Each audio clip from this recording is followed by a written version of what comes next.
community, and it was focused on bridging the financial education gap for elders. And my name is Lucia Huang, and I'm a sophomore at CCA. My name is Caroline, I'm also a sophomore at CCA.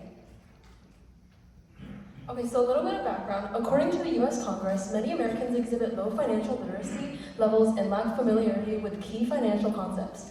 For instance, a 2019 survey by the Federal Reserve revealed that only 35% of participants correctly answered 3 common financial literacy questions related to interest rates, inflation, and investment diversification.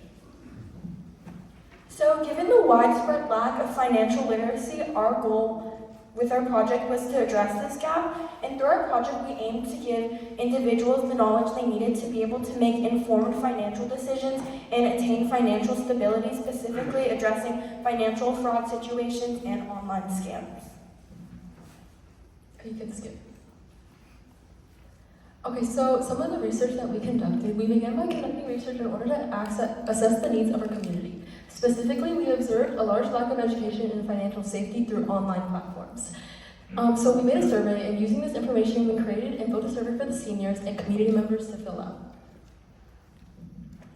So our purpose of our survey was to assess the prevalence, impact, and reporting of financial scams, and the survey covered different types of scams that the participants were aware of, reporting behavior, and other relevant information.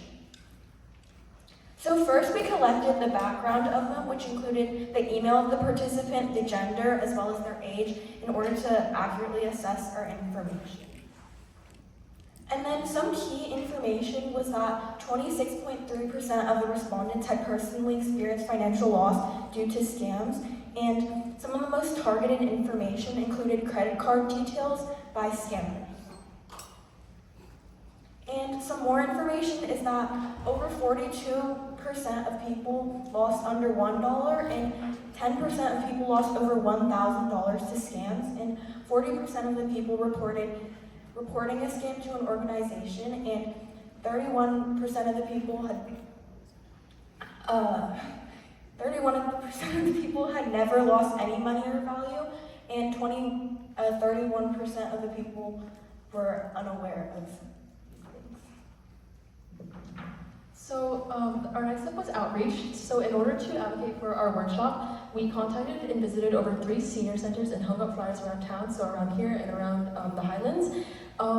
In the middle is one of the posters and flyers that we designed, and on it gives information about where our workshop was and what was going to tell the people who attended for all ages. And by posting our information for our workshop as well as our survey on social media, we reached nearly 800 individuals. So over the course of the few weeks following that, we developed a curriculum for our workshop, and we held our workshop at the Carmel Valley Public Library on July 26th, and we provided snacks as well as refreshments for some of our attendees.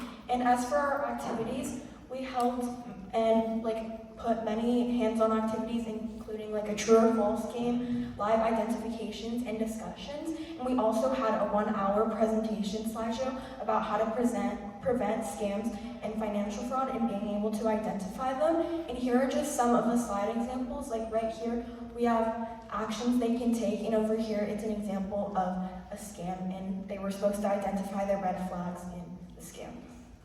So to summarize things up, our project achieved remarkable results. With over 20 responses guiding our efforts, we launched an education initiative that reached hundreds of individuals through outreach and visits to senior homes. On July 26th, again, we hosted a financial workshop at the Carmel Valley Public Library featuring interactive games, a slideshow, and input from our financial advisor. This event equipped elders and people of all ages with tools to recognize and prevent fraud while making financial learning engaging and practical. Overall, our project not only raised awareness, but also built lasting connections, bridging the gap in financial education and protecting seniors from financial fraud harm. So this project really helped us. Even though we made a smaller impact, it was just one step closer to bridging the financial gap in financial education. And we'd like to thank ACA San Diego for providing us with this opportunity to help out our community. Thank you.